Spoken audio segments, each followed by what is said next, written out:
हमारी हर समस्या का समाधान समस्या में ही छुपा रहता है। कुछ लोग बस इंतजार करते रहते हैं कि हमारी समस्या अपने आप सॉल्व हो जाएगी। क्या सचमुच समस्याओं के आगे समर्पण ही सही विकल्प है? इससे बचने का आज मैं आपको एक कहानी सुनाती हूँ, जिससे आपको अपनी समस्याओं का समाधान खोजने में बहुत ही आसानी होगी। एक बार की बात है, एक राजा बहुत चिंता में बैठा था, क्योंकि उसका वैवाहिक जीवन सुखमय नहीं था। वह बहुत परेशान था। उसके जीवन में बहुत सारी समस्याएं थीं। कुछ ही दिन बाद उसकी पत्नी का जन्मदिन था और वह सोच रहा था कि वह रानी को ऐसा क्या उपहार दे जिससे वह खुश हो सके। लेकिन क्या जो व्यक्ति खुद खुश नहीं है वो किसी और को खुश कर सकता है? जी नहीं। एक व्यक्ति दूसरे व्यक्ति को तभी खुश कर सकता है जब वो स्वयं खुश रहे। स्वयं का खुश रहना ज्यादा जरूरी है। राजा ने बहुत सोचा, लेकिन उसे कोई उपाय न सूझा। उसने अपने दरबारियों को बुलाकर अपनी समस्या सामने रखी। उनसे भी पूछा कि बताओ, मैं रानी को ऐसा क्या उपहार दूं जिससे रानी खुश हो जाए। दरबारियों ने अपनी अपनी राय दी, अपने अपने सुझाव दिए। किसी ने कहा रानी को कीमती हार भेंट कर दीजिए, तो किसी ने कहा शानदार दावत दे दीजिए। और भी लोगों ने अपनी अपनी सुझाव राजा को दे दिए, लेकिन राजा को किसी का भी सुझाव पसंद नहीं आया। एक दिन राजा अपने रथ पर बैठकर कहीं जा रहे थे। जाते हुए मार्ग में एक बहुत ही सुंदर मूर्ति दिखाई दी। मूर्ति देखकर लग रहा था मानो ये कोई मूर्ति नहीं, जीवित प्राणी है। ये देखकर राजा ने निर्णय किया कि वह मूर्तिकार से अपनी रानी के लिए ऐसी ही सुंदर मूर्ति बनवाएंगे। रानी अपनी इतनी सुंदर मूर्ति देखकर खुश हो जाएगी। ऐसा सोचकर राजा ने मूर्तिकार को अपने महल बुलवाया और कहा, कुछ दिन बाद मेरी रानी का जन्मदिन है। तुम इतनी सुंदर मूर्ति मेरी रानी की बनाओ जिसे देखकर वह खुश हो जाए, और अगर तुम ऐसा नहीं कर पाए तो मैं तुम्हें प्राण दंड दे दूंगा। राजा की बात सुनकर मूर्तिकार बहुत घबरा गया, लेकिन वह राजा को मना भी नहीं कर सकता था। इसलिए ना चाहते हुए भी उसने कहा, ठीक है महाराज, मैं आप जैसा चाहते हैं मैं वैसे ही मूर्ति रानी की बना दूंगा। मूर्तिकार अब तक जो भी मूर्ति बनाता था उसमें उसकी खुशी होती थी। वो अपनी इच्छा से बनाता था, उसे मूर्ति बनाने में आनंद आता था। लेकिन अब वह रानी की मूर्ति बनाते हुए भयभीत था। उसे डर था कि यदि मूर्ति पसंद नहीं आई तो राजा उसे प्राण दंड देंगे। उसके अंदर से मूर्ति बनाने की खुशी गायब हो चुकी थी। वो रानी की जो भी मूर्ति बनाता उसमें डर और घबराहट दिखाई देती। मूर्तिकार ने रानी की सारी मूर्तियां बना डाली, बहुत सारी मूर्तियां बनाई, लेकिन किसी भी मूर्ति में प्रसन्नता का भाव नहीं था। मूर्तियां खुश दिखाई नहीं दे रही थी। ये सब सिर्फ इसलिए हो रहा था क्योंकि वह बहुत डरा हुआ था। राजा की अवधि को पूरा होने में कुछ समय था। जैसे जैसे समय नजदीक आ रहा था वैसे वैसे मूर्तिकार और भी ज्यादा डर रहा था। अब तो मूर्ति बनाते समय उसके हाथ में कांपने लगे थे। उसे अपनी मृत्यु स्पष्ट दिखाई दे रही थी। उसने निश्चय किया कि वह अपने परिवार को लेकर आज रात ही गांव छोड़कर कहीं दूर चला जाएगा, लेकिन वह ऐसा नहीं कर सकता था क्योंकि राजा के सैनिक उसके घर के बाहर तैनात थे। उसे बचने का कोई रास्ता दिखाई नहीं दे रहा था। उसने बहुत उदास होकर अपनी पत्नी से कहा, पत्नी से कहा, राजा ने मुझे एक मूर्ति बनाने के लिए कहा है।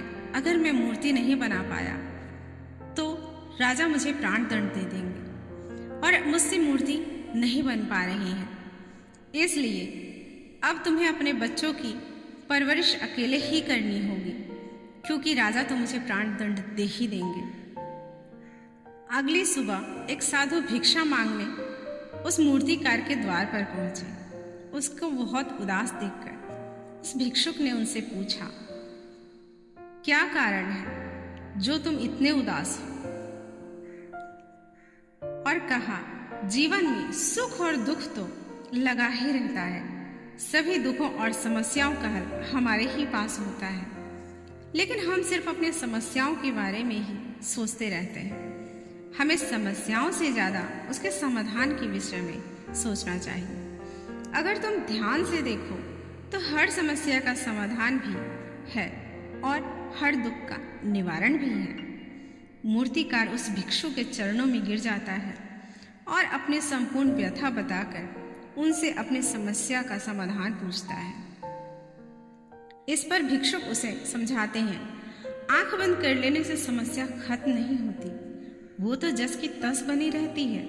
आंख बंद करके शांति से बैठकर समस्या का समाधान खोजो, हल जरूर निकल आएगा। मूर्तिकार दूसरे दिन सोचने के बाद राजा के पास पहुंचा।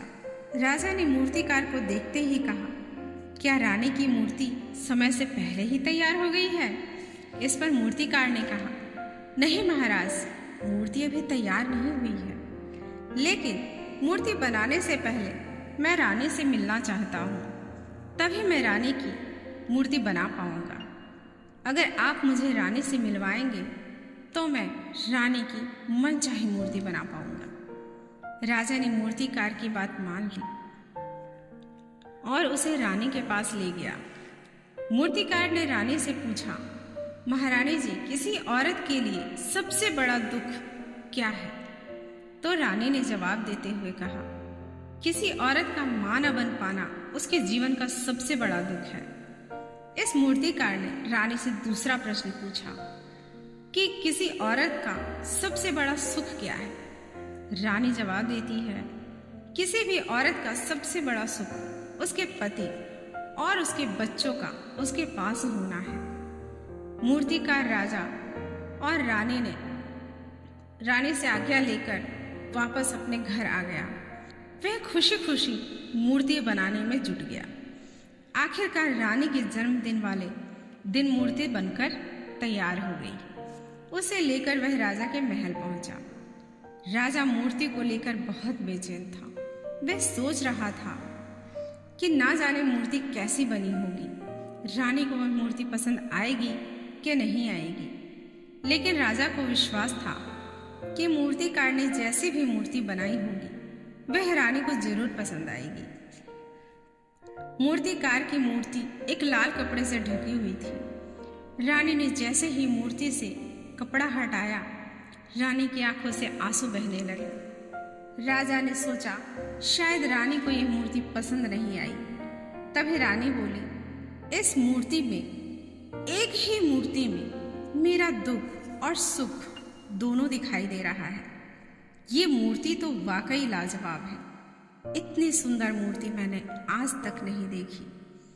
काश मेरे जीवन में भी मेरे पति मेरे साथ हो और मेरी गोद में मेरा बच्चा हो। यह सुनकर राजा को अपनी गलती का एहसास हो गया। राजा अपने साम्राज्य की देखरेख में इतना बिजी रहता था कि कभी अपनी पत्नी की तरफ ध्यान ही नहीं दिया, उसे कभी समय ही नहीं दिया। सारे दरबारी भी मूर्ति देखकर हैरान थे कि एक ही मूर्ति में दुख और सुख दोनों एक साथ कैसे दिखाई दे रहे हैं। राजा ने खुश होकर उस मूर्तिकार को बहुत सा धन दिया और अपने दरबार में स्थान भी दी। मूर्तिकार ने अपना इनाम तो लिया, लेकिन दरबार में स्थान नहीं लिया। मूर्तिकार ने राजा से कहा, महाराज, आपने मुझे कहा था कि मैं अगर राजा रानी की सुंदर मूर्ति नहीं बना पाया तो आप मुझे मृत्यु दंड दे देंगे। आगे कभी किसी को अकारण ऐसा दंड मत दीजिएगा। मैं अपने परिवार के साथ बहुत खुश हूँ। मैं स्वतंत्र रूप से अपनी मूर्तियाँ बनाना चाहता हूँ। इसी तरह हमारे जीवन में भी अनेकों समस्याएं आती रहती हैं, लेकिन हम समाधान खोजने की बजाय समस्याओं के बारे में ही सोचते रह जाते हैं, उससे बाहर निकलने का प्रयास नहीं करते। जब हमारे सामने कोई विषम परिस्थिति आती है तो हम घबरा जाते हैं। घबराहट में कभी कभी या तो क्रोध करने लगते हैं या उन परिस्थितियों से भागने लगते हैं। ऐसा करके हम अपना ही नुकसान कर लेते हैं। विषम परिस्थितियों में शांत रहकर अपने दिमाग का इस्तेमाल करना चाहिए और उसका हल निकालना चाहिए।